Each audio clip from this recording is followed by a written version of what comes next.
Greetings, adventurer. I'm Quasi-Gamer, and I have a thrilling Dungeons & Dragons 5th edition power build to share with you today. Are you looking to use magic discreetly during your interactions? Would you like to acquire secret knowledge from your target's memories, or control them hypnotically like a badass anime character? You may be thinking that this build will just be a simple illusion wizard, and many people believe that relying on illusion magic is controversial and unreliable due to the number of monsters with true sight and other ways to disregard illusions entirely. And if you want to continue seeing entirely through the illusions of the algorithm, then please consider clicking the like button and subscribe for more character builds and other gaming content. Comment down below to let me know what you think of this build. Today's Master of Mind Games build excels at providing the party with powerful tools to bypass encounters entirely or hinder the capabilities of your enemies in combat with powerful battlefield control. Meanwhile, outside of combat, your reconnaissance abilities will be invaluable to gather information from uncooperative targets. Let's dive into the priorities for our character to make this build work. First, we want our character to be able to cast spells discreetly without making obvious hand gestures or speaking magical incantations that would give away our intentions during social or stealth situations.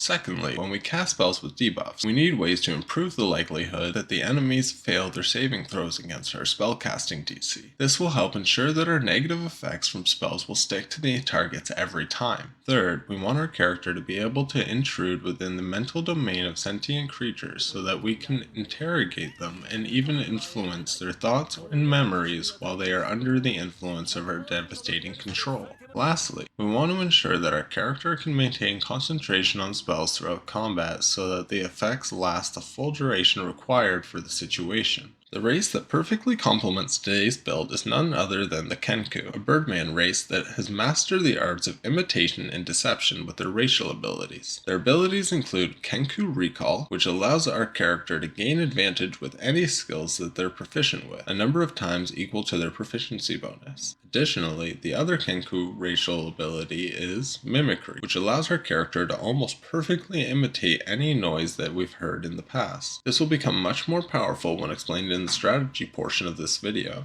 Being a Kenku will also allow us to give +1 bonuses to 3 of our chosen stats, and we will allocate these bonuses into Charisma, Dexterity, and Constitution to maximize our build. Now, for the optimal starting stats with Point Buy, remember that if you are rolling for stats, try to keep Dexterity, Intelligence, and Charisma all above 13 for multiclassing. With Point Buy, our stats will be as follows: 8 Strength, 14 Dexterity, 14 Constitution, 14 Intelligence, 8 Wisdom, and 16 Charisma.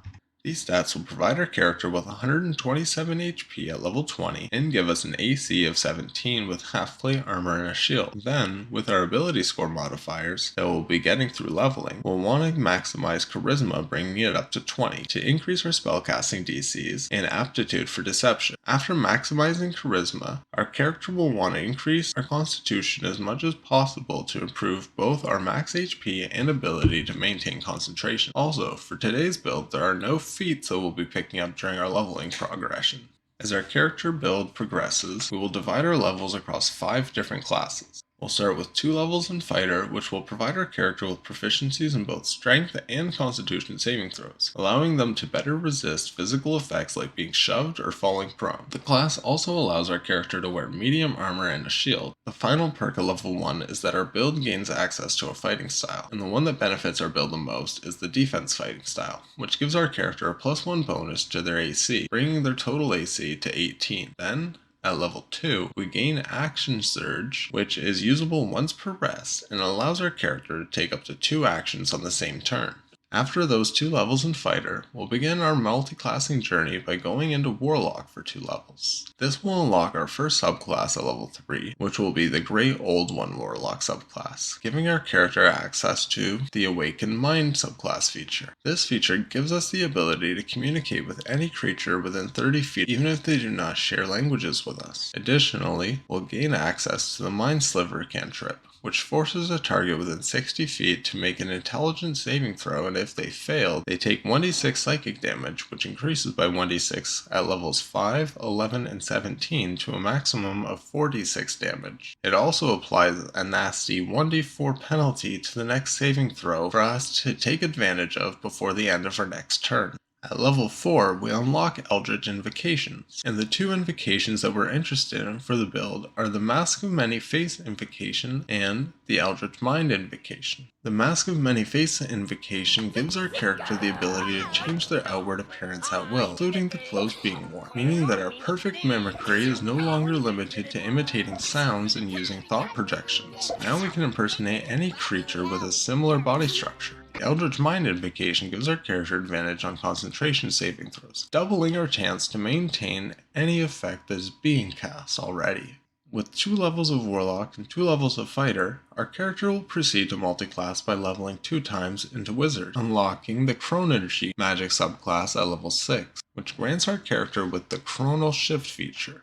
This allows us to react after seeing the results of a creature within 30 feet's attack roll, ability check, or saving throw, and then decide whether to force a reroll, making the creature use the new dice roll. This feature is usable up to twice per day. After unlocking our time manipulation, we're going to dive into a deeper amount of levels for our following multiclass, 6 levels into Sorcerer. At level 7, we're unlocking another subclass, and this time we're going to be choosing the Aberrant Mind Sorcerer subclass, which will give us the Psionic Spells feature, and this will be a list of additional spells that our character will be getting access to throughout leveling. The other nifty thing is we can exchange spells on the list with equal level divination or enchantment spells from Sorcerer, Warlock, or Wizard spell lists, which we'll be doing a few times as we gain Sorcerer levels. Like a level 8, which is when we're going to use the exchange feature to remove Arms of Hidar from the list and replace it with the wonderful first level enchantment spell Silvery Barbs. It is cast as a reaction and makes the target reroll just like the Chronal Shift Wizard feature, and we can also buff an ally with advantage on their next roll. In addition, we will unlock the Font of Magic feature, which gives us a new resource in the form of sorcery points, equal to our sorcerer level. We can gain more by converting spell slots into points, and these points can be used to create various levels of spell slots or spell effects. Following up at level 9 is the Meta Magic feature, which allows us to spend our sorcery points on effects that can modify the outcome of the spell being cast. The meta magics that we're interested in are Heightened Spell, which costs 3 points to make the spell's target roll its first saving throw with disadvantage, essentially doubling their chance to fail and become affected by the spell. For the second meta magic feature, we will be choosing Twin Spell, which costs points equal to the spell slot being used for the casting of the spell. Also at 9th level, our character will be unlocking the 2nd level enchantment spell Tasha's Mind Whip, which will be trading out our psionic spell list with Calm Emotion. Mind Whip forces an intelligence saving throw which deals 3d6 psychic damage on a fail and applies 2 dreadful debuffs. The first of which being that it removes the target's ability to use reactions for the round, and the target can only do one of the following things on its turn, using an action, moving, or using a bonus action. This will be our primary area of effect spell since upcasting allows for more enemies to be affected.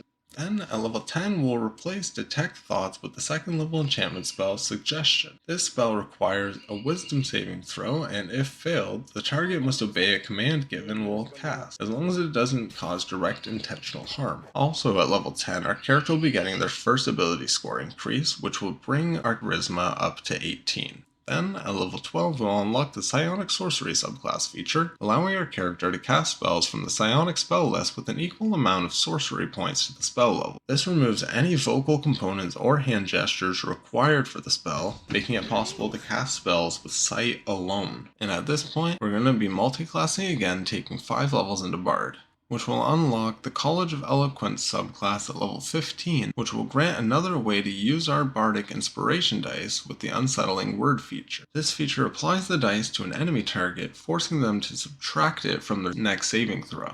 At level 16, our character will gain their 2nd ability score increase, bringing their charisma up to the maximum of 20. Then at level 17, our Bardic Inspiration dice will increase to D8, improving our ability to deter saving throws. After reaching level 5 as a bard, we'll switch back to sorcerer for the last 3 levels. This will provide our character with additional sorcery points and spells to complement our psionic list. At level 18, we'll replace Everard's Black Tentacles with Dominate Beast, which will allow us to directly control beasts without any limitations of danger that the Suggestion spell has. Then, at level 19, we'll swap Summon Aberration in with Confusion. This spell can cause a group of creatures to behave unpredictably, making it a great tool for controlling large groups of enemies. Additionally, at level 19, we'll receive our final ability score increase, which we'll be putting into Constitution, boosting our score to 16, and our maximum HP up to 147 at level 20.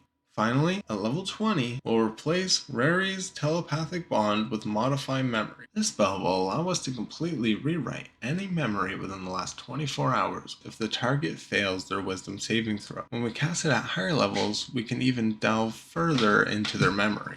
And now that the build is complete, we can go over how this character handles various situations with the wide arsenal of tools at their disposal.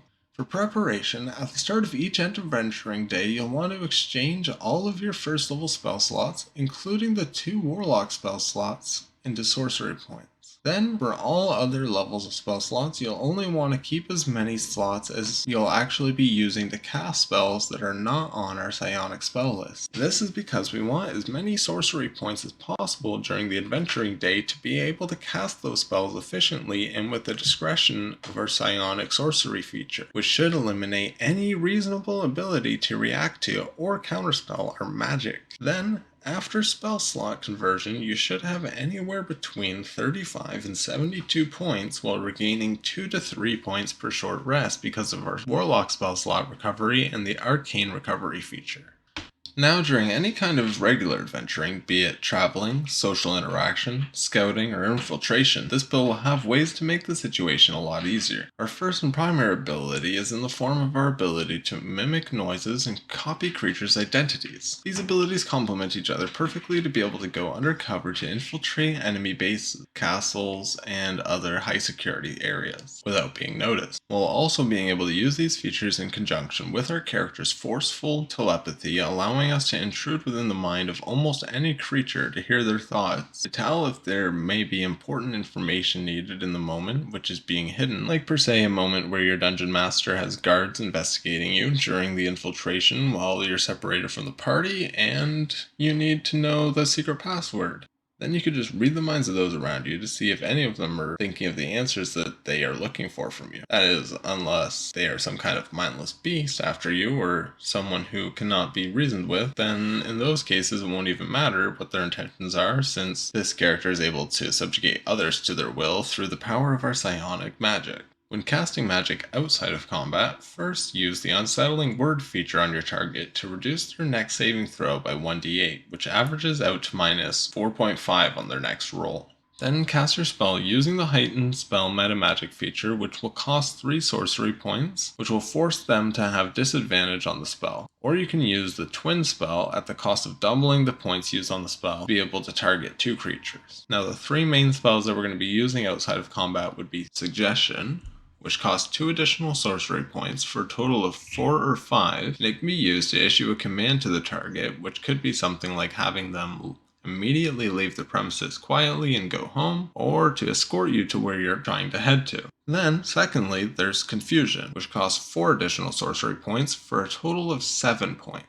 And this spell can be used to cause a diversion or chaos within enemy troops or by forcing creatures up to 90 feet away within 10 feet of each other to start behaving radically. Then finally, there is Modify Memory at the cost of 5 additional sorcery points for a total of 8 to 10 points to change the ideas of the target and have them believe whatever you want, or simply make them forget about encountering you in the first place. Now, for the in-combat scenarios, other spells will become more prevalent, like the primary spell of choice, which will be Tasha's Mind Whip, which will always deal damage to any of the targets within 30 feet of each other, and it has a high possibility of causing them to lose their reaction and disrupt their capabilities on the battlefield, which will immediately sway the balance of action economy into your party's favor. And then once per short rest, you'll want to use the Mind Sliver cantrip for the chance to deal additional damage and lower the saving throw against your follow-up spell by an additional 1d4, which averages out to subtracting 2.5 from the roll on up to 2 targets with Twin Spell, and you'll want to do this all before using your Unsettling Word feature and casting your spell with Action Surge, which will give the main target a -7 with disadvantage to their saving throw against your spell, plus Chronal Shift feature just in case they do succeed their saving throw. This means that a challenge rating 21 Solar that has advantage on spell saving throws and a +14 bonus to Intelligence and Wisdom saving throws would still only have a 20% chance to resist your spell effect. Anyways, I hope you found today's character build informative and entertaining. If you enjoyed the video, please consider leaving a like and sharing your thoughts in the comment section down below. I'm always open to hearing your ideas for future character builds, so feel free to share them. Don't forget to subscribe for more character builds and other gaming content. This is Quasi Gamo, signing off.